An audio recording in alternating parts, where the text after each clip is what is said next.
मस्त संध्याकाळच्या टायमाला अशी एक चक्कर मारायला गेलो. ते म्हणजे कशासाठी हे तुम्हाला दिसतच आहे मी काय करत आहे. मला ना खूप दिवसापासून ना ओरिओ बिस्किटांपासून केक बनवायचा होता. त्याच्यासाठी मी ना मार्केटला जाऊन ओरिओ बिस्किट 5 पॅकेट 10 वाले आणि 3-4 कॅडबऱ्या म्हणजे 4 कॅडबऱ्या आणलेले आहेत डेअरी मिल्क. बिस्किटनं मी क्रीम आणि बिस्किट वेगळे वेगळे करून घेतलेले आहेत. नंतर त्याच्यामध्ये ना दूध टाकून मस्त मिक्स करून थोड्या वेळ ठेवलेलं आहे. त्याच्यानंतर हे बघा माझं बेबी आणि जानू सारखे विचारत होते झाला का नाही केक, झाला का नाही केक. तयारी माझी सुरूच होती आणि स्वयंपाकाची संध्याकाळच्या गडबडही सुरूच होती. पण त्यांचं काही नाही.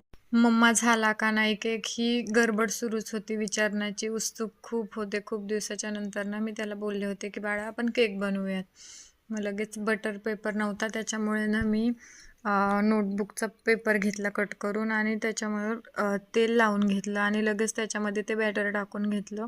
आणि नंतर ना मी तवा घेतला आपला लोखंडाचा, तो मस्त असं गरम होऊ दिला. त्याच्यावरती स्टँड ठेवलं आणि त्याला झाकून ठेवलं. नंतर ना जे आपण बॅटर बनवलं होतं केकसाठी त्याच्यामध्ये डेअरी मिल्क कॅडबरी मी 2 टाकलेले आहेत वरतून छोटे छोटे असं कट करून. आणि नंतर ना मस्त त्याला थोडा वेळ ठेवलेला आहे आणि नंतर थोडा गरम झालेला आहे तवा, जेवढा आपल्याला पाहिजे तेवढा. नंतर झाकण टाकून ठेवलेलं आहे आणि नंतर मी 15 मिनिटाच्या नंतर ना ते चेक करून बघितलं तर मस्त असा केक